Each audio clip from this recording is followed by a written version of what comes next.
திருக்குறள்ல ஒரு குழந்தை பிறந்ததுல இருந்து வளர்ந்து வாலிபனாகி தொழில் செய்து படித்து திருமணம் பண்ணி இல்லறத்துக்கு சென்று இறைவனை அடைவது வரைக்கும் அனைத்தையும் சொல்லிவிட்டு சென்று விட்டார். அனுபவங்களை பகிர்ந்து கொண்டார் வள்ளுவர்.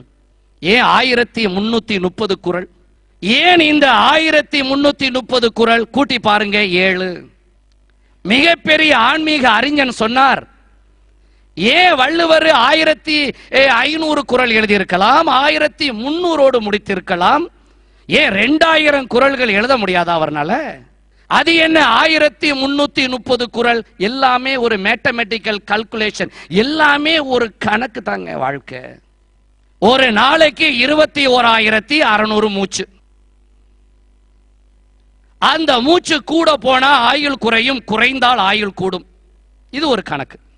இந்த கையை இறுக்கி மூடுனீங்கன்னா அது நம்முடைய இருதயத்தோடைய அளவோக இருக்கும் என்று சொல்வார்கள். ஒரு கயிறை எடுத்து இப்படி வைத்துக்கொண்டு இந்த இடத்துல இந்த நேராக இப்படி வைத்து மடிச்சு நேராக பார்த்தீங்கன்னா இதோடைய வட்டம் உங்களுடைய கால் நுனியிலிருந்து குதிகால் வரை சரியாக இருக்கும். ஒரு சாக்ஸை எடுத்து இப்படி பார்க்கலாம், காலுறை எடுத்து.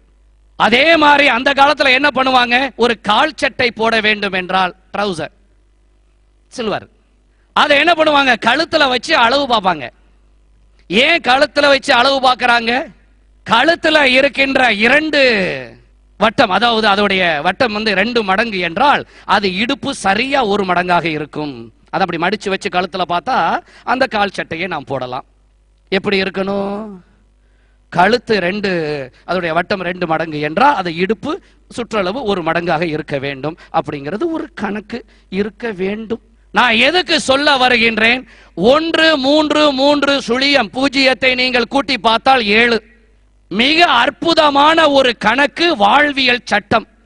ஒரே சக்தியாக இருக்கக்கூடிய நீங்கள் உடம்பால் மனதால் பிரபஞ்ச சக்தி என்ற 3ஐ பயன்படுத்தி, 1 என்ற நீங்கள் இந்த 3ஐ பயன்படுத்தி இந்த உலகத்தில் அறம் பொருள் இன்பம் என்ற 3 நிலைகளை முழுமை பெற்றுவிட்டால் 1 3 3 இறுதியில இறைவனிடம் முக்தி அடையலாம், அவனோடு சேர்ந்து ஐக்கியமாகலாம். சுழியம், அதான் 1 3 3 0.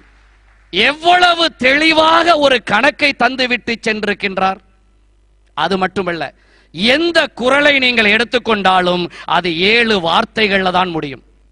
இப்படியெல்லாம் ஆராய்ச்சி செய்து பார்க்கும்போது ஏதோ ஒரு வாழ்க்கை என்னும் கணக்கை சொல்ல வருகிறார் என்று தெரிகிறது.